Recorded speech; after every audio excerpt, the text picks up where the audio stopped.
Hello, everyone.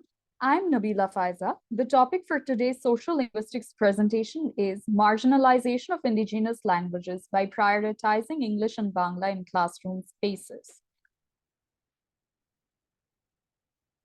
First of all, I'd like to state what marginalization of languages really is. Marginalization of languages is when speakers from the indigenous communities or ethnic minorities do not get the chance to voice their opinions or feelings in their own indigenous languages and dialects. It is when the languages of the marginalized are belittled. In this slide, I'm going to talk about the importance of practicing indigenous languages in classrooms for indigenous people.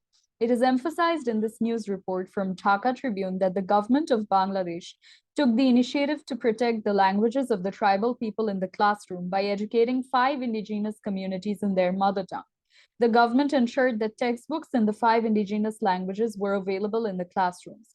However, the main setback of this initiative was that due to a lack of skilled teachers, the tribal languages could not be effectively taught in classrooms. Another instance of marginalization of tribal populations' languages can be seen in the snapshots provided in this slide. The government distributed primary school textbooks in the 5 indigenous languages. However, initiatives to preserve up to 45 other indigenous languages were not taken. Another setback leading to the marginalization of the indigenous languages is that a lot of time and resources were needed to store the alphabets of the tribal population.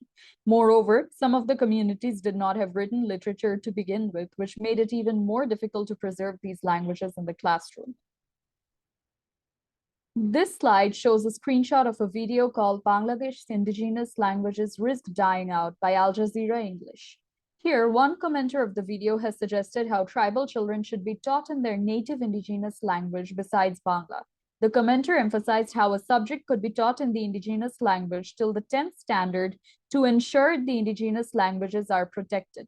However, just in the next slide, we see the other side of the coin.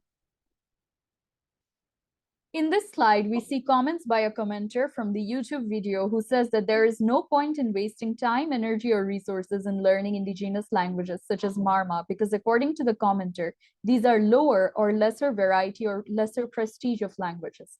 Instead, the commenter says that learning subjects such as English, science, and mathematics in classroom settings is more important. Another commenter does not just marginalize indigenous languages, but also marginalizes even native language or mother tongue. According to the commenter, everyone should speak in English, no matter what space it is, simply because English is the lingua franca. The marginalization of non-dominant languages has become so naturalized that speakers no longer see the value of their own languages in educational spaces. This slide shows some capture from the Daily Star regarding how the indigenous languages of Bangladesh are left to die out. In the consecutive slides, we again see some screen grabs from the leading news daily, the Daily Star, titled, "Will We Let These Mother Tongues Die Out?" and State of Our Indigenous Languages. The essence of these screenshots from the slide is that the languages of the indigenous people are dying out because of lack of incentives or initiatives by the government to revive them. In this slide, I'm going to talk about the experience of an indigenous student of Dhaka University. As you can see from the excerpt, the student initially faced problems communicating in Bangla in the classrooms, but gradually the student adapted and became fluent in Bangla language. But in the process, the student lost his touch with his mother tongue or indigenous language. Moving on to the next slide, I'm going to share an insight into indigenous languages from the newspaper Desh Rupantor. According to this piece, just like Bangla is our mother tongue and it is our pride, the indigenous languages of the indigenous people are also their pride. The government should take measures to protect these languages everywhere, even in spaces such as classrooms.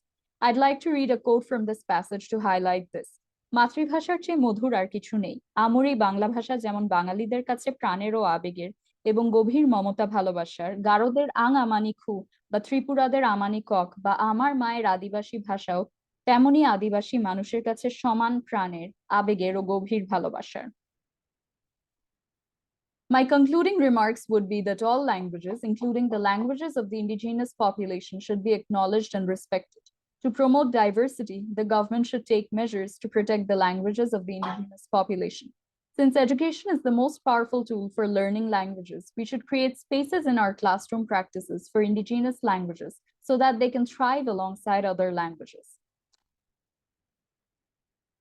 Before ending, though, I'd like to show you the reference slide in APA format. I've cited news reports from the Daily Star and Dhaka Tribune, and also a video from the Al Jazeera English news channel. With all that being said, I'd like to end my presentation here. Thank you, everyone, for your time and consideration.